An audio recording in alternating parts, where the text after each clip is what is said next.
Finland offers to train Ukraine soldiers in winter warfare against Russia. Here's a summary of the article. After observing Finnish army field exercises in North Karelia, Niinisto suggested that Finland can help Ukraine's war effort, telling reporters that it would back up the military equipment it is sending to Kyiv with the training required to operate it. NATO chief Jens Stoltenberg warned Tuesday that Russia was using winter as a «weapon of war» following strikes against Ukrainian infrastructure, which he expected Russia would step up because it is actually failing on the battlefield. Moscow's invasion of Ukraine has had a particular impact on Finland, which shares an 830-mile-long border with Russia and was once part of the Russian Empire. Finland gained independence in 1939 following what is known as the Winter War, in which Moscow was dealt a bloody nose.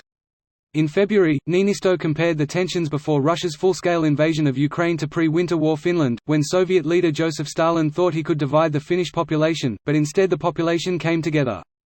Concerned about the threat posed by Russia, Finland announced in May it would seek to join NATO, ending decades of neutrality.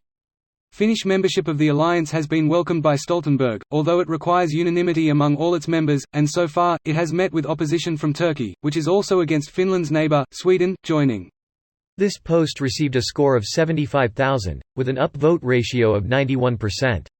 Here are the top comments in response to this article. We are about to see a record number of saunas in the trenches. Ukraine already has, e.g. I was so proud when I first saw that. Remember, only iron sights.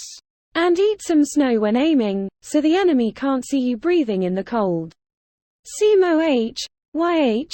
Estrix. And meow to bring false sense of comfort. I'm going to need you to stop invading right meow. We can't abandon the T-80 any farther. That is an offer you never turn down. If there's any motherfuckers that know how to fight in snow, it's the Finnish. Finland and Norway. You do not fuck with them at any time really. You will 100% get decimated in winter. The Nazis took only 2 months to complete the occupation of Norway. However, this was from April to June. I wonder how long it would have taken in the winter instead. My own grandmother comes from a small rural township, where the history books reports from the Germans' own loss reports, 7 casualties. In reality, the Norwegians made a local stand there and was fighting house to house, forcing the Germans to burn them out. The locals observed the Germans taking casualties in the high 2 digits, then throwing their own casualties into remaining houses and lighting them up. Her brother was commandeered by the Germans to drive his truck with casualties to the fires. Also, the Germans had 300,000 troops in Norway. Festung Norwegian. That was mostly toward the end of the war. Norway was fortified extensively as the Allied invasion was initially expected there. Good to add that the president spent the night in tent with common soldiers on the exercise Newsweek is referring. I checked the Finnish article and you're right, nice morale booster. The President of the Republic spent the night in a semi-team tent in North Karelia in Nurmes. Typo, corrected Nurmes smiley face. Nurmes my family is from there. Never ever had I thought I'd read the name of that place on our World News. Thanks, I corrected it smiley face. Everybody gangsta until the snow starts speaking Finnish.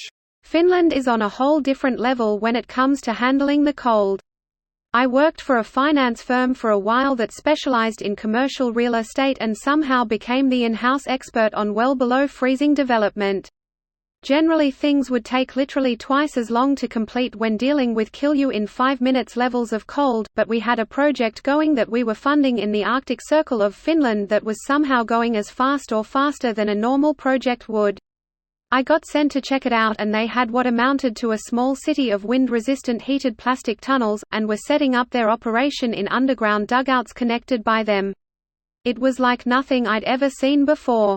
Ended up getting 2 of them to consult with other developers who were working in Alaska like a year later, and it was a game changer for them. This video was automatically created by Reddit to speech. The article and comments in this video were selected from Reddit according to their upvotes, and any paraphrasing was performed by smmry.com, without any human intervention.